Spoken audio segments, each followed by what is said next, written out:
verse 11. Praise the Lord. Light is sown for the righteous, and gladness for the upright in heart. All right. Light is sown for the righteous, and gladness for the upright in heart. What is the difference of light and darkness?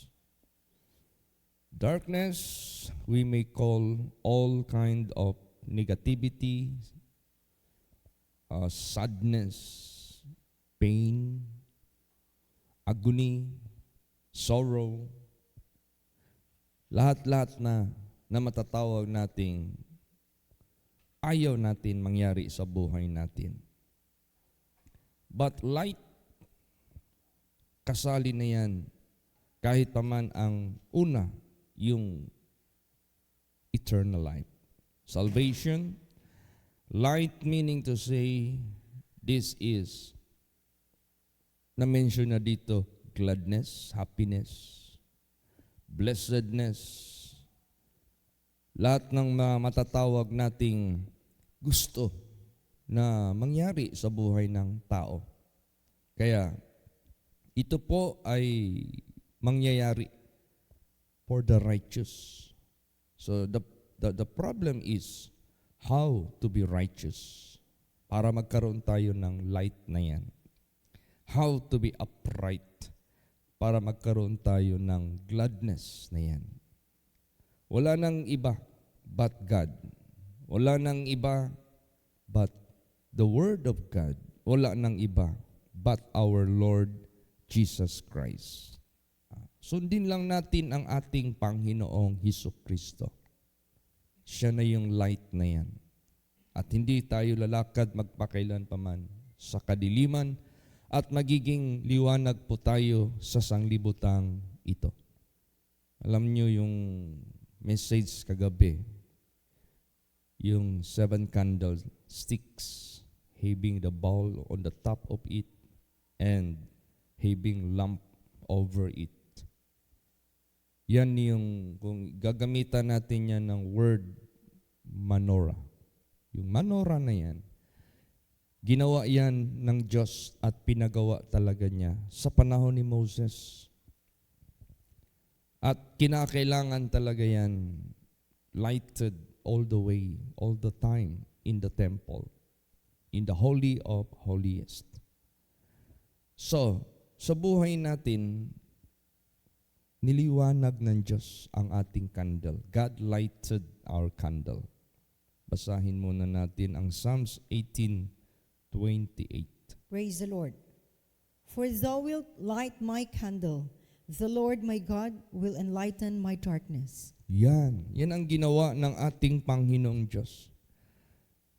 Thou wilt light my candle. And remember, light is the life of men. Buhay ka man sa sanglibutang ito, if you don't have the salvation or eternal life, you are in darkness. Pag sinabing, thou wilt light my candle, nilagyan mo ng ilaw ang aking kandila. Kandila, ikaw yan, tayo yan. Pag inilawan yan ng ating Panginoong Diyos, that is eternal life. Eternal life. Sa harapan ng ating Panginoong Diyos, the life in the flesh, this is just quick as vapor. This is just as flower that fadeth. This is just like a grass that withereth. And our days and our years, but as just yesterday. Parang kahapon lang.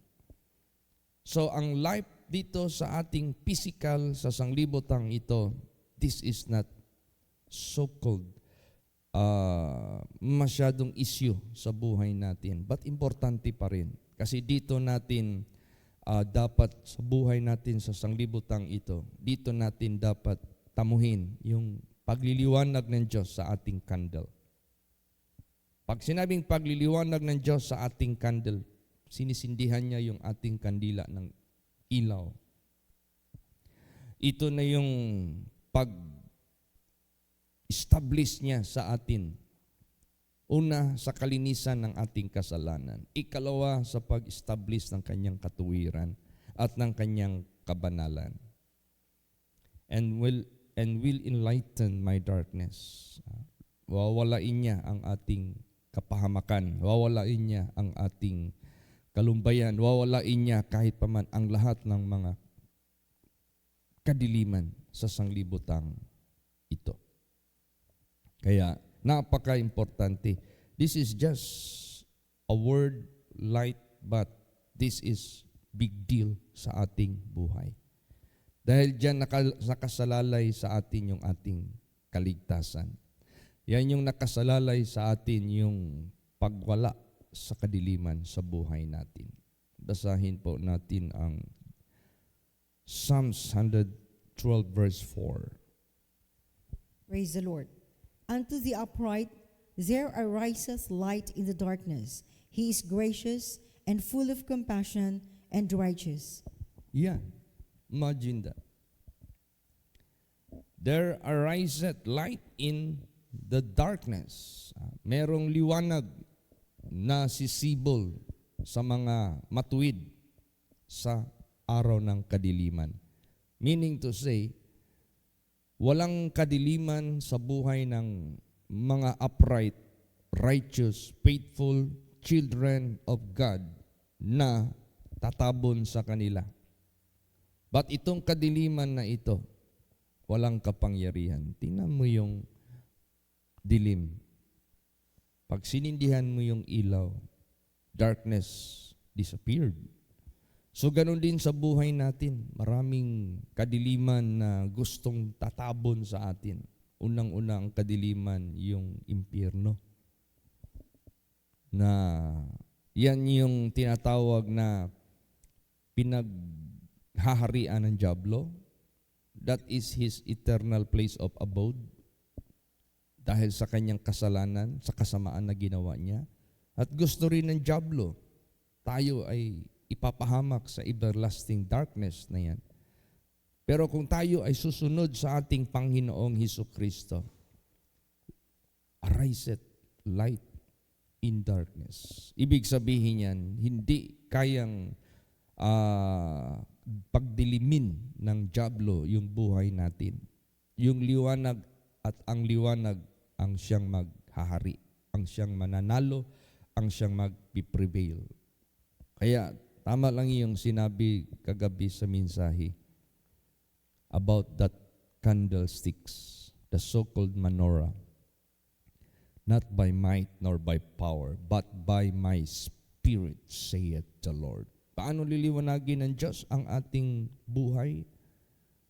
7 days a week. Anong meron dyan?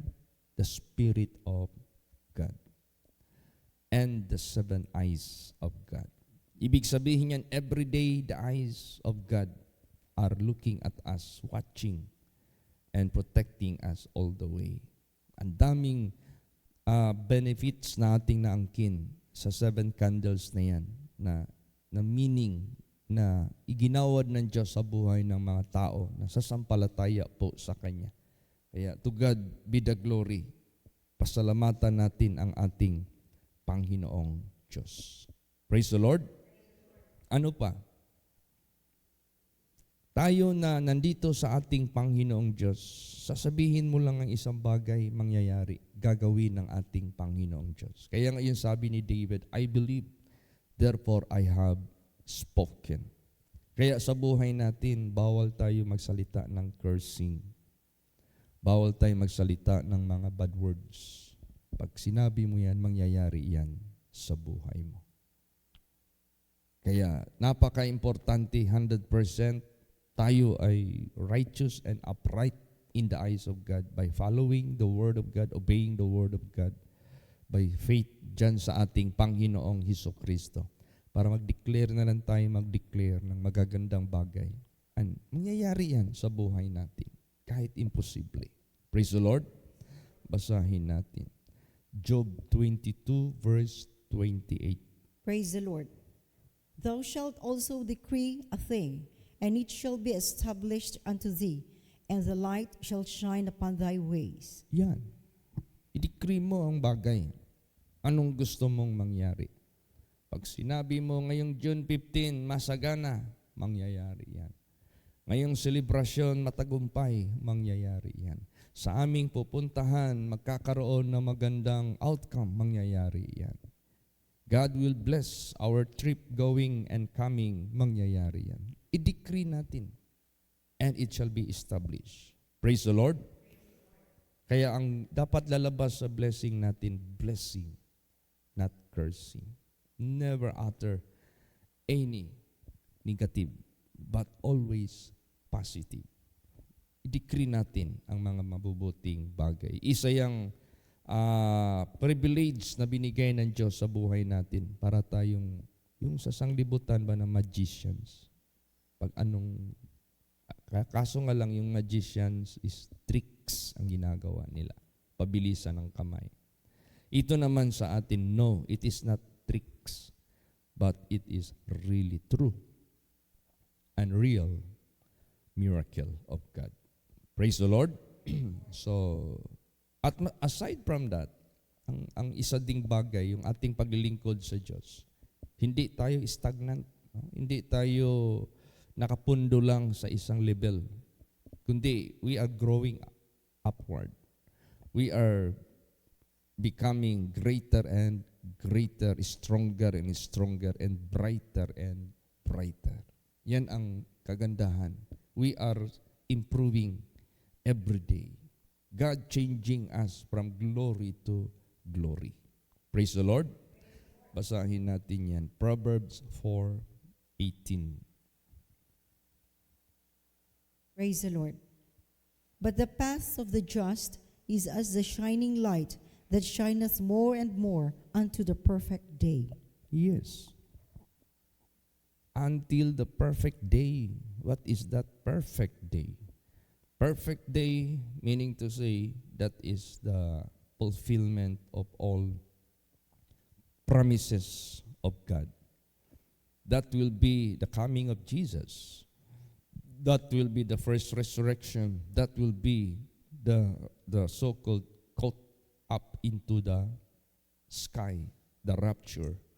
That is the perfect day na gagawin ng ating Panginoong Diyos, that we shall be forever with Him. Death has no power anymore. Temptation has no power anymore. Because the last enemy that should be destroyed is death. Perfect day. Wala nang kapangyarihan ang ating kaaway. Kaya, salamat tayo kay Jesus Christ. He came. Pumunta siya dito sa sanglibutang ito. But, kahit pumunta si Jesus Christ dito, siguraduhin lang natin, we must be believer and followers of Jesus Christ. Praise the Lord. Only the believers and the followers of Jesus Christ has the light of God. Basahin natin. John 12:46. Praise the Lord. I am come a light unto the world, that whosoever believeth on me should not abide in darkness. Yes, you will not abide in your sin. You will not abide in your crookedness. You will not abide in your unholiness, ungodliness, unrighteousness. But you shall have the light. Meron kang liwanag. Salvation, gladness, blessings, protection, lahat ng mga bagay-bagay na kailangan natin matanggap mula sa ating Panginoong Diyos. You will not abide in darkness. Praise the Lord. At maliban dyan, para tayo nagtatanim na miaanihin, basahin natin Psalms 126:5 and 6. Praise the Lord. They that sow in tears shall reap in joy. He that goeth forth and weepeth, bearing precious seed, shall doubtless come again with rejoicing, bringing his sheaves with him. Kaya, ang buhay natin sa Panginoong Diyos, puno tayo ng tinatawag na pagluluha. Hindi yung pagluluha dahil malungkot tayo. Hindi yung pagluluha dahil tayo ay lubos na nasa kalagayan ng kaabahan or woefulness. Pagluluha, this is in the sense, our prayers. Yung ating mga pagdalangin. Then, aani tayo ng kagalakan. Meaning to say, what we have prayed, what we have asked, what we have declared, through prayers, we will receive. So, pag natanggap natin yan, there is joy. There is gladness. Praise the Lord. Kaya, walang pag-alinlangan. He that goeth forth and weepeth, bearing precious seed, shall doubtless come again with rejoicing, bringing his sheaves with him. Kaya sa buhay natin, sanayin natin ang buhay natin lumakad sa Espiritu. At sanayin natin ang buhay natin na huwag na tayong lumakad sa laman.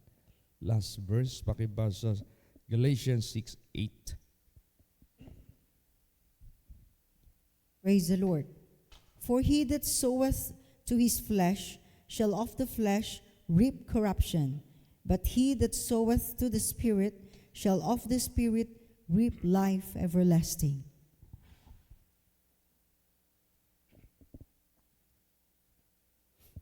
All right. Kung ano yung itinanim ang siyang aanihin, kung ano yung itinanim ang siyang maging bunga or result or outcome or consequence.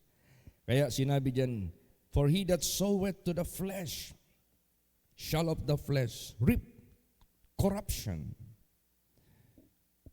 Ibig sabihin yan, this flesh represents our parents, Adam and Eve. Pag lumakad tayo as what they have done, we will reap corruption. Dahil hindi sila nanindigan. The first Adam was a so-called a sinner, and the last Adam was a righteous. Dahil sa kasalanan ng isang tao, many become sinners, at dahil sa katuwiran ng isang tao, many become righteous. So, flesh represents Adam, spirit represents Jesus Christ. Kaya, ang ating sundin, hindi si Adam, but our Lord Jesus Christ. But he that soweth to the Spirit shall of the Spirit reap life everlasting. Kaya, Jesus Christ represents the light. Siya yung sundin natin. If you sow light, you will reap light. Huwag nating gayahin si Adam. He failed to obey God. And because of that, naghatid sa atin ng woefulness, kaabahan. Galing yan kay Lucifer. Kaya nirescue tayo ng Diyos. Pumunta siya talaga sa sanglibotang ito to be the light, to light our darkness. Kaya pasalamatan natin ang ating Panginoong Diyos. Sa buhay natin, naniwala na tayo kay Lord Jesus Christ, sumunod na tayo kay Lord Jesus Christ. Let this continue till the end. Praise the Lord, sapagkat you are sowing light. And you will reap light. And that light is an everlasting life. Everlasting benefit from God. Kaya, to God be the glory. And patuloy tayo maging ilaw sa sanglibotang ito. Be the light of this world. Praise the Lord. Magsitayo po ang lahat.